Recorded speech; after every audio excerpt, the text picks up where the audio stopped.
Bạn đừng quên cho mình một lượt thích. Viên này yêu thú nội đan.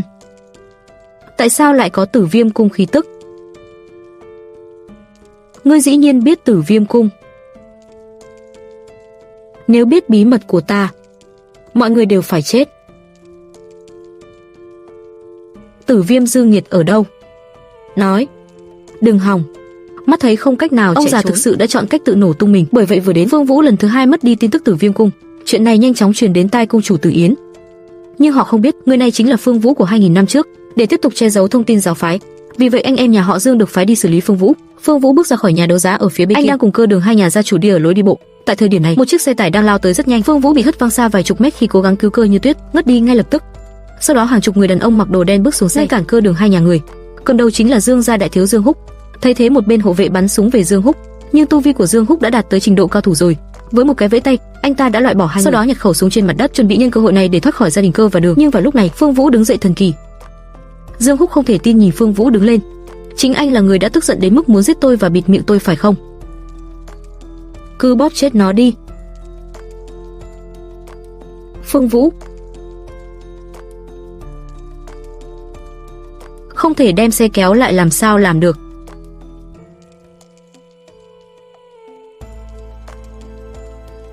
Chết tiệt. Tại sao? Gần như được rồi. Nói xong, hắn tập trung sức lực và tung ra một lòng bàn tay. Tài xế được phát hộp cơm trưa tại chỗ. Thấy vậy, thuộc hạ của hắn vội vàng tiến tới, nhưng làm sao họ có thể là đối thủ của Phương Vi? Trong chốc lát, tất cả đều bị đánh ngã xuống đất. Lúc này Dương Húc cũng cảm thấy có chút bất an. Thế là anh ta lấy ra một viên thuốc từ trong túi. Bạo linh đan, ngươi biết tác dụng chứ? Miễn là tôi uống viên thuốc này, ta có thể tạm thời nhận được tông sư thực lực. Rắc rối bây giờ.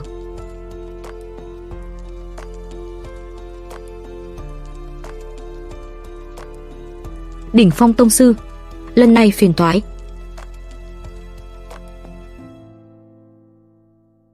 Muốn nhìn một chút cái gì mới thật sự là võ giả. Phương tiên sinh.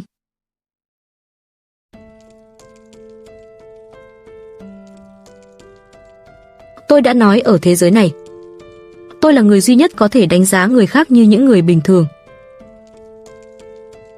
Đừng gây rối với tôi, nếu bạn cố tình gây rối với tôi lần nữa, tôi sẽ tiêu diệt toàn bộ Dương gia. Phương Vũ vốn định tha cho hắn, nhưng Dương Húc lại không biết trên con dao găm trên mặt đất và lao về phía Phương Vũ. Không ngờ anh lại bị đánh gục bởi một đòn tấn công linh hồn từ Phương Vũ. Rồi Phương Vũ hút anh ta tới. Tôi đã cho bạn một cơ hội. Thật đáng tiếc khi bạn không trân trọng nó. Nào, đi ra đi. Quân Bất Kiến gặp Thanh Hải xưa nay bạch cốt không người à? Chỉ là sát khí này lại lớn như vậy, áp lực. Người này không đơn giản, sức mạnh phải nhất định ở trên Dương Húc. Ha ha. Con cái nhà họ Dương thực sự rất ngắn ngủi. Vì tôi không thể đưa cậu ta quay lại. Sau đó ta sẽ đưa ngươi về báo cáo Dương gia.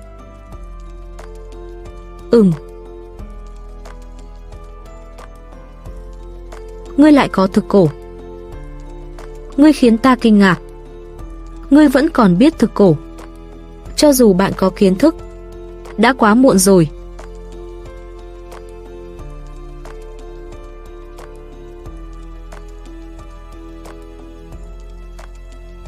Không thể nào. Tại sao bạn có nhiều sát khí hơn nhóm côn trùng độc thực cổ của tôi? Bạn đã giết bao nhiêu người mới có thể tụ tập như thế sát khí? Bạn là ai? Tôi là Phương Vũ. Phương Vũ. Luyện khí kỳ Phương Vũ. Hơn 2000 năm, ngươi vẫn còn sống. Ngươi đã sử dụng loại thuật pháp nào để được tái sinh? Tôi chưa bao giờ chết.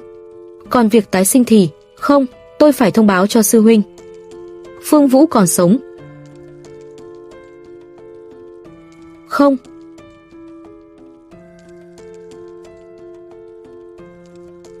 Tôi đã hạn chế ấn chú của bạn, bạn không thể tự bạo được nữa.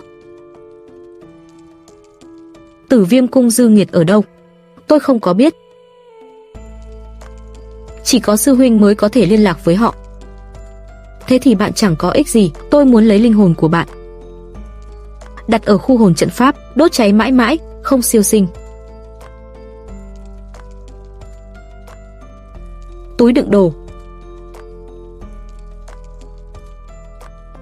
Thông thường, những thứ quan trọng nhất đối với người tu luyện đều được đặt trong đó. Phệ linh quyết có thể hấp thụ tinh hoa sự sống của người khác, hóa thành chính mình tinh khí. Rất tốt. Tôi sẽ thử vào một ngày khác. Đang giải quyết xong Dương Húc hai người sau, Phương Vũ đã sẵn sàng hấp thụ bên trong yêu thú cấp 9 nội đan, mà cái này nội đan không khiến Phương Vũ thất vọng. Sau khi hấp thụ hoàn toàn, anh ấy thực sự đã đột phá 11 tầng liên tiếp, đến cấp độ thứ 9974 của giai đoạn luyện khí trùng thiên dị tượng, thu hút sự chú ý của hư chân nhân cách xa ngàn dặm. Chẳng lẽ sức mạnh của trời đất này là sư phụ? Đồng thời, Cơ Như Tuyết tìm tới Phương Vũ, muốn mời anh tham gia hội nghị thượng đỉnh võ thuật Giang Nam năm nay. Hội nghị thượng đỉnh võ thuật được tổ chức 3 năm một lần, mỗi gia đình sẽ tham gia. Gia đình Cơ gia đã thua 3 lần liên tiếp, nếu thua lần nữa, Vũ đạo đại hội xóa tên. Khi đó danh tiếng của gia đình Cơ gia sẽ tụt dốc. Nghe vậy, anh trầm ngâm suy nghĩ, hội nghị thượng đỉnh võ thuật quy tụ võ sĩ, Tử Viêm cung Dương Nghịch có lẽ sẽ trà trộn trong đó. Ngoài ra, ta cũng có thể thử võ kỹ Phệ hồn quyết luyện tập nhiều hơn. Được. Sau đó tôi sẽ giành top một hội nghị thượng đỉnh võ thuật Giang Nam năm nay, đưa nó cho bạn. Cảm ơn anh Phương. Sắc mặt Cơ tiểu thư trông không được tốt. Dương Âm Trúc, ngươi nghĩ như thế nào? Tôi muốn gì? Anh trai tôi đã chết trong tay bạn, bạn nghĩ tôi muốn gì? Tôi sẽ sớm gả đến gia đình họ. Khi thời điểm đến, gia đình Trịnh gia và gia đình Dương gia của chúng tôi sẽ hợp lực, không ai trong số các bạn có thể trốn thoát. Ta muốn ngươi tế đệ đệ ta trên trời có linh thiêng. Âm Trúc đừng có gấp. Vì chúng ta đang ở đây tại hội nghị thượng đỉnh võ thuật Giang Nam, chỉ cần chơi với họ. Gia đình Cơ gia thua 3 lần liên tiếp, không còn ai nữa phải không? Lần này lại chỉ mang một tiên thiên võ giả. Tôi nghĩ năm nay, đây có lẽ là hội nghị thượng đỉnh võ thuật cuối cùng của gia tộc Cơ gia, phải không? Chúng ta phải tiễn anh ấy một cách tốt đẹp. Hội nghị thượng đỉnh võ thuật Giang Nam bắt đầu ngay bây giờ. Chào mừng đến với hội nghị thượng đỉnh võ thuật. Ta là Vũ đạo Phong hội hội trưởng Đỗ Vĩnh Niên. Hội nghị thượng đỉnh võ thuật Kiêu Cu Châu Quốc do Vũ đạo Phong hội sáng lập đã 100 năm rồi. Trước khi cuộc thảo luận bắt đầu, trước tiên có tế bái nghi thức.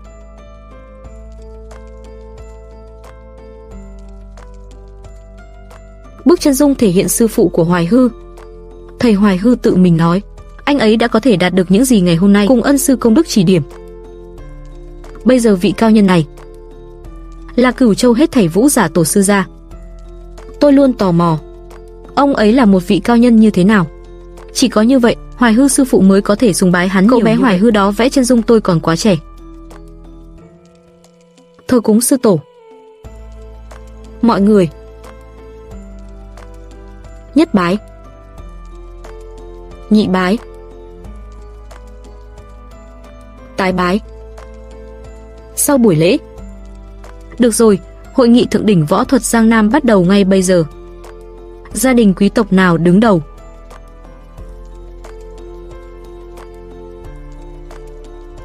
Chu gia lên trước lĩnh giáo. Mời. Ta.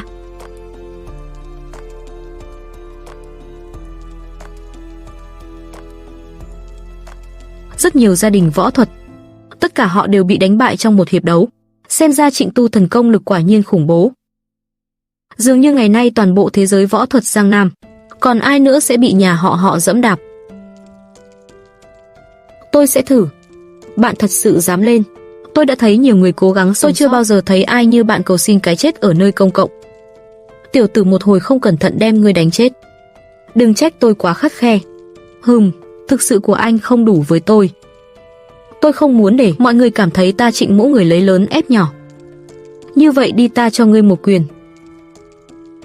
Hãy cho anh ta một cú đấm. Đây không phải rõ ràng là coi thường người đối diện sao? Bạn chắc chắn, nếu tôi hành động trước, bạn sẽ không có cơ hội để ra chiêu. Đúng lúc để bạn xem qua một bậc thầy võ thuật. Với anh, một thứ rác rưởi chỉ biết dùng khoảng cách giữa hai ta.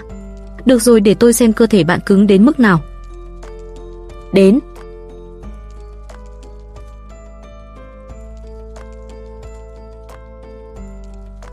Rõ ràng chỉ có tiên thiên võ giả tu vi, còn muốn đi khiêu chiến võ đạo tông sư.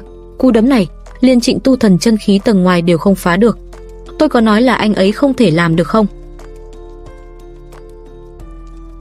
Trịnh thiếu gia làm sao ói ra? Làm thế nào điều này có thể xảy ra?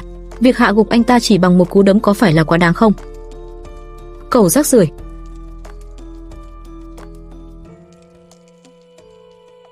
Đại hộ pháp không cần lưu thủ. Giết hắn có chuyện ta chịu trách nhiệm. Điều đáng trách duy nhất là sự kém may mắn của bạn. Ta sẽ dùng linh trận rút khô chân khí của ngươi, để bạn nếm trải cuộc sống tồi tệ hơn cái chết. Cái gì? Đại hộ pháp lại sử dụng linh trận.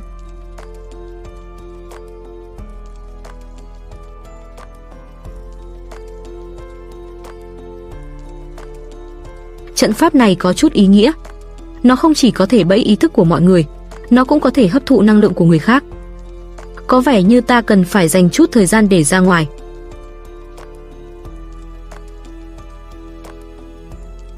Phương tiên sinh đây là bị khốn trụ.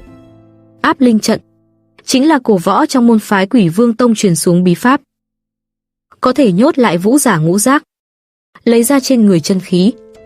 Nhìn thấy không, đây là điều sẽ xảy ra nếu bạn chống lại Trịnh Tu Thần tôi.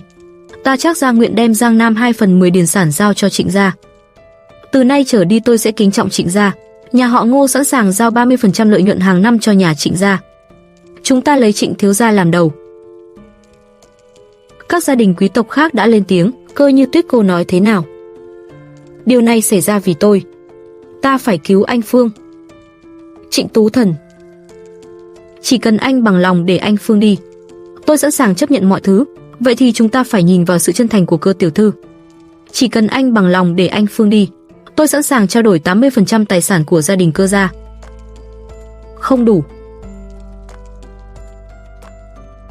100%. Không đủ. Cuối cùng thì anh muốn gì? Tôi yêu cầu em cởi quần áo. Hãy để mọi người nhìn vào đại tiểu thư của gia đình Cơ gia. Cơ gia này cũng là một gia tộc lớn ở Giang Nam. Làm sao sẽ đến phiên mặc cho người ức hiếp, xúc phạm người không nên xúc phạm. Một bước sai và vạn dặm sai.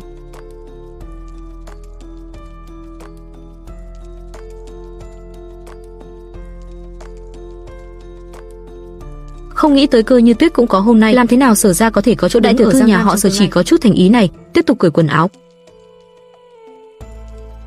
Cởi nó ra cho chúng tôi thấy. Làm kỹ nữ còn lập bài Trinh Tuyết. Cởi, ai cũng muốn xem.